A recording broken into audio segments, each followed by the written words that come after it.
Hey guys, I M your favourite crazy Anoop. അപ്പം വീണ്ടും നമ്മളൊരു പുതിയ മൂവിയുടെ വിശേഷമായിട്ട് വന്നിട്ടുണ്ട്. നെല്ലിക്കാൻ പോയി നൈറ്റ് റൈഡേഴ്സ്. അതെ, പടം കണ്ടു. കുറച്ച് ദിവസമായി പടം കണ്ടിട്ട്. അത്യാവശ്യം മൂവി കുഴപ്പമില്ലാത്ത രീതിയിൽ ഓടിയിട്ടുണ്ടെന്നാണ് എനിക്ക് തോന്നുന്നത്. പിന്നെ ആരും അധികം അങ്ങനെ ഈ ഒരു മൂവിയെ പറ്റി സംസാരിച്ച് കണ്ടില്ല എവിടെയും. അതുകൊണ്ടാണ് ഞാൻ ജസ്റ്റ് ഒന്ന് സംസാരിക്കാമെന്ന് വിചാരിച്ചത്. അപ്പം നെല്ലിക്കാൻ പോയി നൈറ്റ് റൈഡേഴ്സ് ഈ ഒരു പടം ശരിക്കും പറഞ്ഞാൽ ഒരു ഗ്രാമത്തിൽ നടക്കുന്ന ഒരു ഹിസ്റ്റോറിക്കൽ ആൻഡ് കോമഡി ഹൊറർ അങ്ങനെ ക്രിയേറ്റ് ചെയ്ത് അങ്ങനെ കണക്ട് ചെയ്ത് വെച്ചേക്കുന്ന ഒരു പടമാണ്. കാണാൻ ഭയങ്കര ഇൻട്രസ്റ്റിംഗ് ആയിട്ടുള്ളൊരു പടമാണ്. തിയേറ്ററിൽ പോയി എക്സ്പീരിയൻസ് ചെയ്യാൻ പറ്റിയൊരു പടമാണ്. അപ്പോൾ അതിൻ്റെ മേക്ക് ചെയ്തേക്കുന്നതൊക്കെ ആ ഒരു രീതിക്കാണ്. ഒരു മീഡിയം ലെവലിൽ നമുക്ക് ആസ്വദിക്കാൻ പറ്റിയൊരു കിടിലം പടം എന്ന് തന്നെ പറയാം. സോ ഞാൻ തിയേറ്ററിൽ പോയി കണ്ട് എനിക്കത് വളരെയധികം ഇഷ്ടപ്പെട്ടു. അത്യാവശ്യം അത്ര മോശമല്ലാത്തൊരു പടമാണ്. പിന്നെ അത്യാവശ്യം കോമഡിയും പിന്നെ ഹൊററും കുറച്ച് സംഭവങ്ങളൊക്കെ വെച്ചിട്ട് മേക്ക് ചെയ്തേക്കുന്ന ഒരു പടം ആയതുകൊണ്ട് തന്നെ ഒരു ക്യൂരിയോസിറ്റി ഓരോ സെക്കൻഡിലും നമുക്ക് ഇങ്ങനെ തോന്നിക്കും.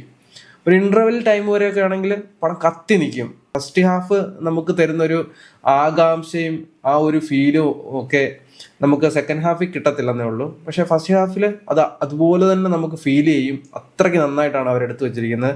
സെക്കൻഡ് ഹാഫിൽ ഈ പറയുന്ന പോലെ നമുക്ക് പ്രെഡിക്റ്റ് ചെയ്യാൻ പറ്റും പല കാര്യങ്ങളും. അതേപോലെയാണ് പോയേക്കുന്നത്. പക്ഷെ എന്നാലും പടം അടിപൊളിയാണ്. ഇതിനകത്തിൽ ആക്ട് ചെയ്തിട്ടുള്ള മെയിൻ ക്യാരക്ടറായിട്ട് വന്നിരിക്കുന്നത് മാത്യു ആണ്. പിന്നെ ശരത് സഭയുണ്ട്, പിന്നെ റോഷൻ ഷാനവാസ്, മീനാക്ഷി ഉണ്ണികൃഷ്ണൻ, മെറിൻ ഫിലിപ്പ്, ചൈത്ര പ്രവീൺ, പിന്നെ അബു സലീം, റോയി ഡേവിഡ്. ഒരു ഗ്രാമത്തിൽ നടക്കുന്ന കുറച്ച് സംഭവങ്ങളും പിന്നെ കെട്ടുകഥകളും ഒക്കെ ആയിട്ട് കണക്ട് ചെയ്ത് വെച്ചിരിക്കുന്ന ഒരു പടമാണ്. ഈ ഒരു മൂവിയിൽ ആക്ച്വലി കേരളത്തിൽ നടന്നിട്ടുള്ള കുറച്ച് കാര്യങ്ങളൊക്കെ വെച്ചിട്ട് റിലേറ്റഡ് ആയിട്ടുള്ള ഒരു സ്റ്റോറിയാണ്. എനിക്ക് തോന്നുന്നു 2012, 2013 കാലഘട്ടത്തിലാണെന്ന് തോന്നുന്നു. നമ്മുടെ ഈ ഷൂവിനടിയിൽ റിംഗ് ഒക്കെ ഫിറ്റ് ചെയ്ത് ചാടി പോയിട്ട് ആൾക്കാരെ പീഡിപ്പിക്കുന്ന ഒരു സംഘം ആൾക്കാരുണ്ടായിരുന്നു. അപ്പൊ ആ ഒരു സംഭവത്തോടൊക്കെ വേണമെങ്കിൽ നമുക്ക് കണക്ട് ചെയ്യാൻ പറ്റുന്ന രീതിയിലാണ് ഈ ഒരു മൂവിയുടെ സ്റ്റോറി പോകുന്നത്. പിന്നെ ഇതിനകത്തില് മാത്യുവിന്റെ ക്യാരക്ടർ എന്ന് പറഞ്ഞു കഴിഞ്ഞാൽ അത്യാവശ്യം പേടി, ഷൈ ഇതൊക്കെ ഉള്ളൊരു കൂട്ടത്തിലാണ്. ഇരുട്ടായ പേടി എന്ന് പറയുന്ന ഒരു കോൺസെപ്റ്റ് ഉള്ള ഒരു ക്യാരക്ടറാണ് മാത്യുവിന്റെ. അപ്പം അങ്ങനെ ഒരു ക്യാരക്ടർ മാത്യു അത് നന്നായിട്ട് ചെയ്തിട്ടുണ്ട്. കാരണം ഇതിനകത്ത് കുറച്ച് ആക്ടിങ്, പേടി എന്താണെന്നുള്ളത് ആ ഒരു ഇത് കാണുമ്പോൾ നമുക്ക് ഫീൽ ചെയ്യുന്ന രീതിയിൽ അത്ര നന്നായിട്ട് മാത്യു അത് കൈകാര്യം ചെയ്തിട്ടുണ്ട് അവന്റെ ആ റോള്. പിന്നെ ശരത് സഭ ആയിക്കോട്ടെ, എക്സ്ട്രീം ലെവൽ ആക്ടിങ് ആണ് ശരത് സഭ. പുള്ളി അത്യാവശ്യം നല്ല രീതിക്ക് ആക്ട് ചെയ്യുന്ന ഒരാളാണ്. ആ ഒരു ആക്ടിങ്ങിന്റെ ഒരു സംഭവം നമുക്ക് ആ ഒരു സ്ക്രീനിൽ കാണുമ്പോൾ തന്നെ മനസ്സിലാവും.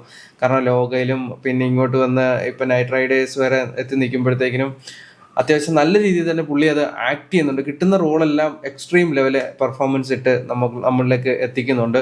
ശരസഭ അത്യാവശ്യം അടിപൊളിയായിട്ട് തന്നെ ഈ ഒരു ക്യാരക്ടർ ചെയ്തിട്ടുണ്ട്. റോഷനും അത്യാവശ്യം മോശമില്ലാത്ത രീതിയിൽ തന്നെ ഈ ഒരു പടത്തിൽ അഭിനയിച്ചിട്ടുണ്ട്. മേ ബി ഇവരുടെ ഒന്നും ആക്ടിങ്ങിനെ കുറിച്ച് പറയാനൊന്നും നമ്മളെ ആൾക്കാരല്ല. എങ്കിലും ഞാൻ എൻ്റെ ഒരു എക്സ്പീരിയൻസ് ആണ് ഞാൻ പറയുന്നത്. അത്യാവശ്യം അടിപൊളിയായിട്ട് 3 പേരും അതിനകത്ത് ചെയ്തു വെച്ചിട്ടുണ്ട്. ഡീറ്റെയിലിംഗ് ആയിട്ടൊന്നും ഞാൻ മൂവിയെ പറ്റിയൊന്നും പറയുന്നില്ല. മൂവിയുടെ സ്റ്റോറി, അതിൻ്റെ ഒരു മേക്കിങ് എല്ലാം ഹൊറർ കോമഡി അങ്ങനെ ഒരു സെറ്റപ്പിലായതുകൊണ്ട് തന്നെ നമുക്കത് നല്ല രീതിയിൽ ഫീൽ ചെയ്യും. ചില സമയത്ത് ചില സാധനങ്ങളൊക്കെ നമുക്ക് ഭയങ്കരമായിട്ട് ഇൻട്രസ്റ്റിംഗ് ആയിട്ട് തോന്നും. അപ്പം അതൊക്കെ നിങ്ങൾ കണ്ടിട്ടുള്ളവർക്ക് മനസ്സിലാവും. ഇല്ലെങ്കിൽ ഇനിയിപ്പോൾ OTT-ലൊക്കെ ഇറങ്ങുമ്പോഴത്തേക്കിനും നിങ്ങൾക്ക് കാണാം. അത്യാവശ്യം നല്ലൊരു പടമാണ്. എനിക്ക് തോന്നുന്നു ഞാൻ ഈ ഒരു മൂവിയെക്കുറിച്ച് ഇങ്ങനെ സംസാരിക്കണമെന്നൊന്നും വിചാരിച്ചല്ല, പെട്ടെന്ന് എനിക്ക് തോന്നിയപ്പോൾ ഞാനങ്ങ് സംസാരിച്ചു പോയത്. കാരണം എന്ന് പറഞ്ഞു കഴിഞ്ഞാൽ ഇവിടെ ആരും അങ്ങനെ ഈ ഒരു മൂവിയെക്കുറിച്ച്, അത്യാവശ്യം കലാമൂല്യമുള്ളൊരു മൂവിയെക്കുറിച്ച് ആരും അങ്ങനെ പറഞ്ഞ് റിവ്യൂ അങ്ങനെ ഒന്നും ഞാൻ കണ്ടില്ല. പക്ഷെ ഞാൻ പോയി കണ്ട എക്സ്പീരിയൻസ് വെച്ചിട്ട് ഇപ്പോൾ കണ്ടിട്ട് കുറേ ദിവസമായി, എന്നിട്ടും എവിടെ അങ്ങനെ കണ്ടില്ല. അപ്പോൾ അതുകൊണ്ട് ഞാൻ ഇട്ടതാണ്. അത്യാവശ്യം നല്ലൊരു മൂവിയാണ്. അപ്പോൾ എന്തായാലും നെല്ലിക്കാൻ പോയി നൈറ്റ് റൈഡേഴ്സിന്റെ വിശേഷം നമ്മളിവിടെ ഒതുക്കുകയാണ്. അപ്പോൾ എന്തായാലും വീണ്ടും നമുക്ക് കിടിലം ഒരു മൂവിയുടെ വിശേഷമായിട്ട് കാണാം. Bye bye.